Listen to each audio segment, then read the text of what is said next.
Всем привет! Меня зовут Анастасия, и добро пожаловать на мой YouTube-канал. У нас наконец-то наступило лето, чему я очень рада, и в эти выходные мы отправились на природу с ночевкой, и это было прекрасное время. Вы видели кадры в начале этого ролика, когда солнечное тепло, то сразу поднимается настроение и хочется больше времени проводить на открытом воздухе. Надеюсь, что в ближайшее время погода сохранится. И я, кстати, начала читать книгу Джоди Пиколт «Если бы ты был здесь». Вообще про Джоди Пиколт я последнее время часто слышу от разных буктюб-блогеров. В частности, хвалят ее роман «19 минут» как такую мощную драму. Я не была знакома раньше с ее творчеством, то есть это первая книга, с которой я решила познакомиться, и я выбрала ее, потому что действие в ней происходит на прекрасных Галапагосских островах. Это уникальное место, где собраны виды животных, которые могут быть найдены только там. И наша главная героиня из Нью-Йорка одна отправляется на Галапагосы, начинается пандемия, и она вынуждена туда поехать одна, без своего молодого человека, потому что он врач и должен остаться работать в больнице. И она решается на такой рискованный шаг, на 2 недели уехать на Галапагосы. И, конечно, у нее во время путешествия происходят всякие ЧП, ее чемодан теряется, потом ее доставляют на пароме на остров и выясняют, что там объявлен карантин. В общем, такая интересная завязка.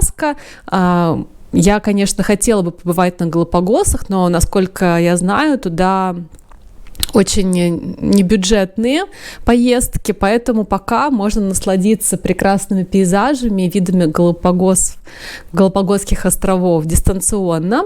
Ну а мы с вами в этом влоге постараемся посетить 2 прекрасных места уже в Москве и насладиться чудесной природой. И первое место — это будет Сиреневый сад, где сейчас, как можно догадаться, цветет сирень. Сейчас конец мая, как раз самое время. И я очень хочу туда поехать и не только насладиться прекрасными сортами сирени, там их собрано, по-моему, около 300, но и также, конечно, насладиться запахом, потому что сирень пахнет просто потрясающе. Напишите в комментариях, нравится ли вам это растение. В общем, давайте поскорее отправляться в царство сирени.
Ну что, это было просто волшебно.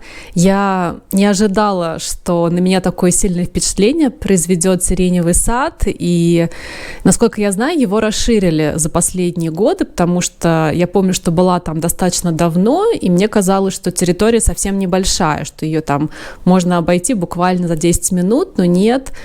Мы приехали с утра, погода была чудесная, но уже, кстати, было достаточно много народу, все фотографируются, в общем, пытаются урвать этот период, потому что сирень достаточно быстро отцветает, поэтому, когда этот ролик выйдет, если она еще будет цвести, то обязательно воспользуйтесь моментом и поезжайте полюбоваться на это прекрасное растение. Я читала также там немножко книгу, и здесь вот, конечно, так интересно, насколько меняется представление человека о мире в целом, о каких-то значимых вещах в нашей жизни в такие периоды, как пандемия, и наша главная героиня, которая оказалась отрезана от цивилизации, потому что на острове нет нормальной связи, все закрыто, ей еле удалось купить кое-какие продукты, но, кстати, отель, куда она должна была заселиться, тоже был закрыт, и просто одна женщина местная над ней жалилась и приютила ее у себя, даже толком не взяв денег, плату за проживание, то есть просто потому, что человек оказался в такой ситуации.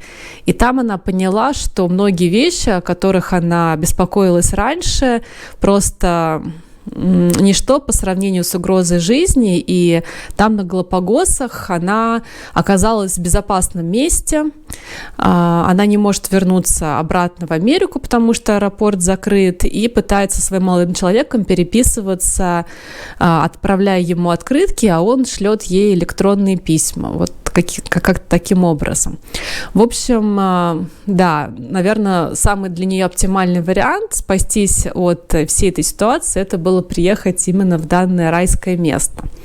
Ну что, а сегодня мы с вами отправляемся в еще одно прекрасное место уже в Москве, и это будет Аптекарский огород. Да, я там была, мне кажется, пару лет назад, там постоянно цветут какие-то новые растения, как на улице, так и в оранжереях, и очень хочется посмотреть на растения, которые сейчас там находятся, погулять, пофотографировать, поснимать, конечно же. Поэтому давайте также вместе с вами отправимся в это прекрасное место.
У меня просто какое-то перенасыщение за последние дни. Я столько времени провела на природе, в окружении прекрасных растений, сколько не проводила уже очень давно, и я этому бесконечно рада.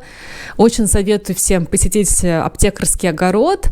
Туда, правда, вход платный, в отличие от сиреневого сада. В будние дни билеты стоят дешевле, там также есть льготные билеты для различных категорий лиц. Мне кажется, что это действительно того стоит. Кстати, у них там какое-то время продавался абонемент годовой на безлимитное посещение. Он стоил, по-моему, около 4000, но, насколько я знаю, сейчас его почему-то не продают. Хотя, мне кажется, что это неплохая идея, если вы любите такие места и у вас есть возможность часто там бывать, особенно в летний период. Можно приехать прямо на весь день и взять с собой что-то перекусить, хотя там есть и кафе. Мы вот посидели в одной кофейне с открытой террасы с видом на сад, тоже было очень здорово. Мне кажется, и вечером там тоже очень приятно, все подсвечено. И, кстати, насколько я знаю, в одном из кафе, прилегающем к саду, для посетителей как раз-таки есть возможность бесплатно пройти в аптекарский огород. Вот. Я точно не знаю, что это за кафе, нужно будет уточнить онлайн. В общем, потрясающее место и потрясающая оранжерея. Там действительно можно много чего интересного узнать, особенно если вы увлекаетесь природой, растениями. Там постоянно проводят какие-то экскурсии, мастер-классы. В общем, стоит внимания. Ну что, я надеюсь, что вам понравилось провести это время со мной, побывать на природе, в чудесных местах в Москве, полюбоваться растениями и зарядиться позитивными эмоциями, летним настроением. А я буду дальше читать книжку и узнавать, что произошло на Галапагосах с главной героиней. Уверена, что ее ждут потрясающие приключения, встречи с интересными животными. Она там купается, гуляет, знакомится с игуанами, пингвинами, морскими львами и другими обитателями острова. И черепахи еще там были тоже, точно. В общем, полный комплект. Так что я желаю вам хорошего дня, прекрасного настроения. Кстати, я уже планирую снимать в ближайшее время новый ролик, поэтому обязательно подписывайтесь на мой канал и следите за обновлениями. Ну а мы увидимся с вами уже скоро. Пока-пока!